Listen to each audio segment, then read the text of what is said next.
सबसे पहले बोला कि मेरे भाइयों और बहनों, तो उससे ये समझ आया कि जो हमारे जो हिंदू लोग हैं, मतलब जो हमारा हिंदू धर्म है, ये ऐसा नहीं करता है कि आप दूसरे लोगों को घृणा करिए या उनसे दूर रहिए ना। मतलब सबके साथ एक भाई वाला व्यवहार होना चाहिए। मतलब उनका मानना था कि हिंदू और मुस्लिम कुछ नहीं होता, मतलब धर्म सारे जो होते हैं एक होते हैं। अब एक घटना बताता हूँ, जैसे उनके पिताजी अटॉर्नी थे, मतलब आप समझ लीजिए कि वकील थे, ठीक है। तो जैसे उनका कई लोगों से मिलना जुलना होता रहता था। तो एक बार जैसे एक सिगार होता है, सिगार सब कुछ सुना होगा या आप समझ सकते हो कि सिगार सबने सुना है सिगार क्या होता है। जैसे कि समझ सकते हो सिगरेट, एक तरीके से समझ लो सिगरेट ही होता है। मतलब जैसे अब इसका एक और नाम होता है गांव में, लेकिन मैं यूज़ नहीं करूँगा।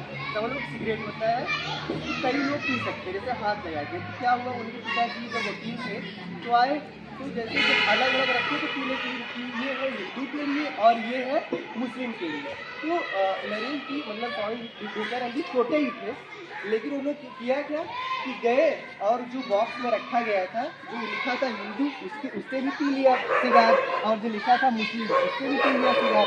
तो उनके पिताजी उनको देखे, बोले कि ये क्या कर रहे हो, लेकिन वो समझ गए कि इसकी भावना क्या। उसको विवेकानंद उन्हें बोला क्या, विवेकानंद जी ने कि पापा जब मैंने इसको पिया ना तो मुझे मतलब एक ही जैसा लगा। तो ये हिंदू और मुस्लिम क्या होता है, मतलब जो हम लोग जातिगत बातें करते हैं कि नहीं ये हिंदू है ये मुस्लिम है, हमें इससे दूर होना चाहिए।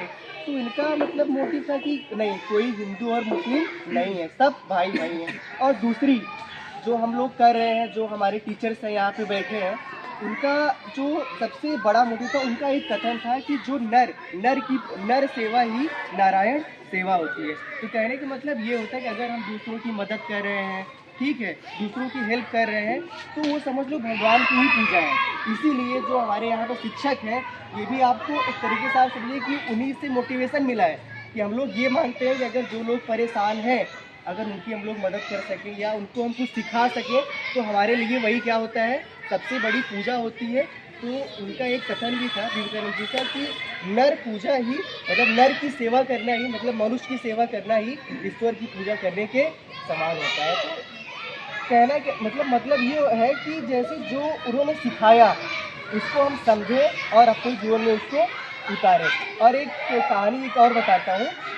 कहानी बताने का मतलब ये, जैसे मैं कुछ और बताऊं कि उन्होंने वहाँ पे क्या किया यहाँ पे किया, तो आपको समझ में नहीं आएगा। लेकिन जो चीज़ सीखने वाली है मैं वो चीज़ बताने की कोशिश करूँगा। तो जो विवेकानंद जी थे, तो एक बार वो मतलब उनका क्या था कि कुछ दिन वो पूरे भारत भ्रमण किए थे ना, तो जगह जगह तीर्थों पे जाते थे। एक जगह वो गए तो वहाँ पर क्या हुआ कि मंदिर था ही। अक्सर आप लोग देखेंगे जहाँ पर मंदिर होता है, जैसे कभी कोई विंध्याचल गया हो या चौकिया गया हो, तो और ये मतलब जहाँ भी पूजा पाठ का स्थान होता है वहाँ पर बंदर जरूर पाए जाते हैं।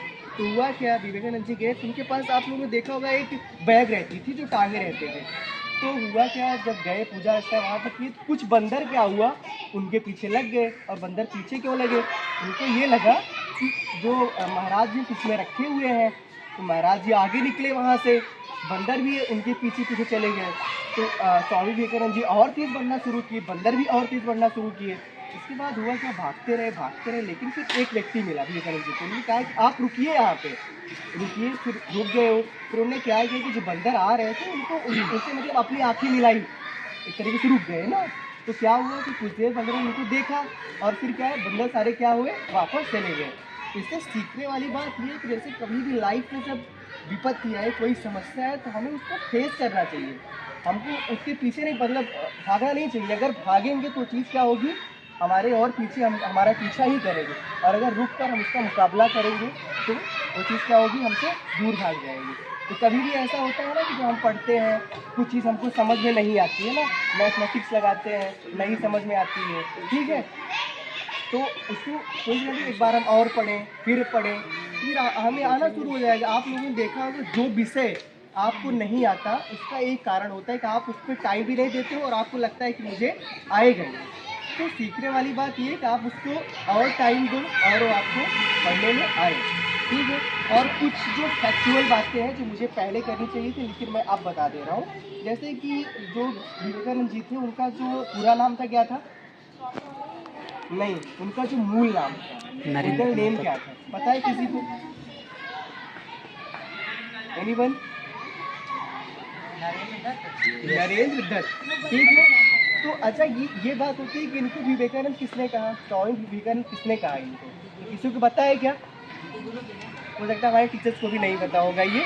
तो नहीं, जब जब जब विवेकानंद जी शिकागो जा रहे थे ना, तो उनका जो सारा खर्चा था उसका वहन किया था राजा अजीत सिंह ने। राजस्थान में उनका था, खेतड़ी के राजा थे वो। तो राजा अजीत सिंह ने उनको नाम दिया था स्वामी विवेकानंद, ठीक है। तो ये चीज़ थोड़ा सा फैक्चुअल चीज़ें हैं। फिर शिकागो का सम्मेलन कब हुआ था? 1893। उनके डेट ऑफ बर्थ क्या है? 1863, 12 जनवरी 1820 का। तो कुछ फैक्चुअल बातें हैं जो आप लोग ध्यान रखना। बाकी और हमारे टीचर्स हैं कुछ और, जैसे अनमोल सर है, कुछ बताएंगे, उसको सुनिए आप लोग।